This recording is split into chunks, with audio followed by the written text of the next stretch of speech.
আমরা এখন আছি নর্থ বে আইল্যান্ডে, আর আমরা এখন যে ক্রুজটাতে আছি সেটার নাম হচ্ছে আলসাফার অ্যান্ড এটা একটা রাইড যেখানে আমরা কোরাল ফিশ সব কিছুই দেখতে পাবো।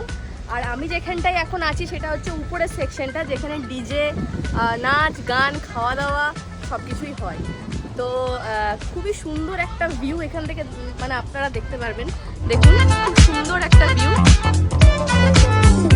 তো এটা নর্থ বে আইল্যান্ড, আর এটা একটা খুবই ছোট্ট একটা আইল্যান্ড, মানে যেখানে শুধু রাইডই হয় আর কিছু সেরকম নেই। বে আইল্যান্ডে যারা যারা আসে তারা একদম রস আইল্যান্ড থেকে এখানে আসে স্কুবা ডাইভিং অ্যাক্টিভিটি পারপাস।